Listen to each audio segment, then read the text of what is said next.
My problem with YuGiTubing. Welcome to the Solemn Yugioh channel where I discuss everything collecting and investing in Yu-Gi-Oh! This is maybe a bit of a downer video. I don't really know. Still, I think it's important to give you my perspective live so things can be explained, you know. So I noticed I get a lot of questions that I already addressed in like earlier videos. And it's not like, oh, I'm mad that you didn't see video number 23 yet. I already discussed this once. Not that type of shit, you know. People don't have time to watch every single video. However, I noticed that there's specific things people straight up refuse to click on. And sure, that might be up to me because I don't title it well enough or I don't make a thumbnail compelling enough. But I think it's also a very dangerous self-selective bias that people have that puts them at danger. Because lately I've been getting people sending me this video about, is collectibles in a bubble? Is Pokemon in a bubble? Are these prices gonna crash? And they go like, what do you think of this? Could this happen? And I'm like, what do you mean? I've talked about this like every fucking other day. How do you ask me what I think of this? Like, did you only watch my one video where I say I feel Yu-Gi-Oh! As a whole is undervalued? And then just, that's it?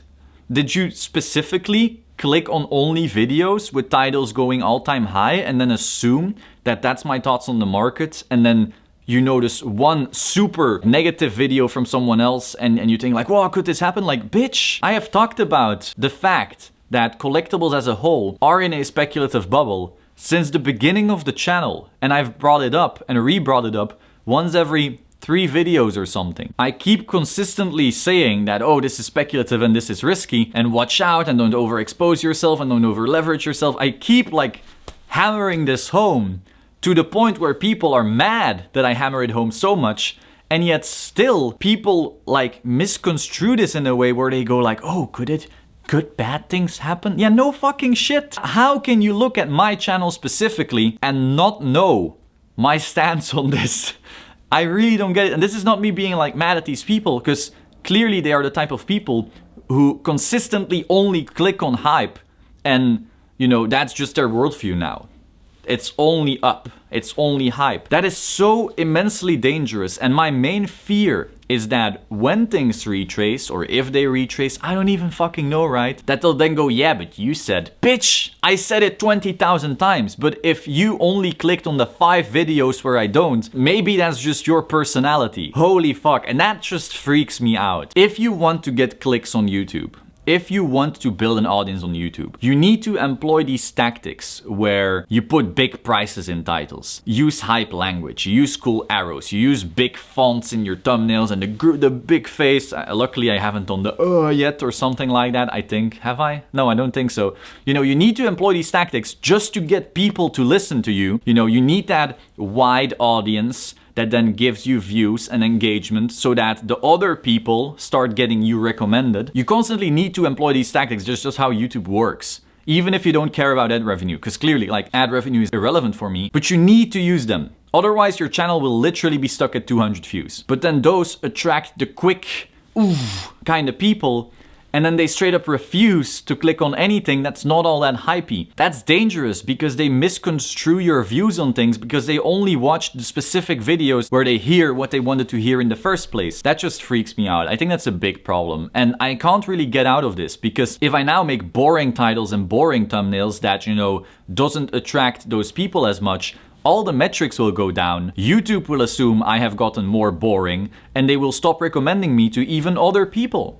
So you can't get out of that. Either you want your channel to die or you don't. That is just how that platform is built. But yeah, it's frustrating. Even the middle of the road just doesn't work, because even if you are middle of the road, there's always someone above and below you in the recommended section that does hype better, and then the people will go to them instead. I don't know. It's frustrating me, and I don't know how to fix it. I don't think it can be fixed. I just think it's how human beings are. And you know, there's quite some channels who got big without that. And so you have boomers, I want to call them, who then go, yeah, but those guys got big in that other way. Yeah, because back then the algorithm was different. Back then they could get away with it. And now they're so big that they will get recommended regardless. And then people can think they're holier than thou, going, oh, but they didn't employ the tactic. Yeah, because they didn't fucking have to. It's the same with business, right? right? Like there's people going, yeah, businesses these days do this and that, and that's all bad, and back in the day they didn't. Yeah, back in the day business was easier in some ways and harder in others, and so they didn't have to employ some of the tactics of today because literally they had 20 other tactics they could abuse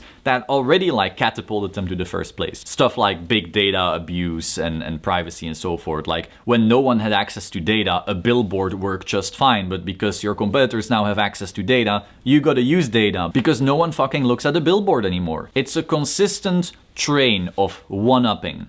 And if you refuse to one-up, well, you die. But if you do one-up, you know that certain people will be attracted to only your one-up content and not everything else. Now, if I wanted to make this channel even bigger, honestly, I should only just make hype videos. Those actually do the best. But I think that's very dangerous. I don't want to be the person who put a lot of people onto something without giving them all the risks and giving them the full picture. But it kind of just feels in vain when then the full picture isn't even listened to. I don't know. I just wanted to put it out there, you know. Hope this was a somewhat interesting or at least created context. I feel like I can get away with making a video like this because I upload every day anyway. You know, if one video isn't as exciting to watch or is just context driven, whatever, wait for tomorrow and there's a new one, right? Regardless, thanks for sticking around. Ciao.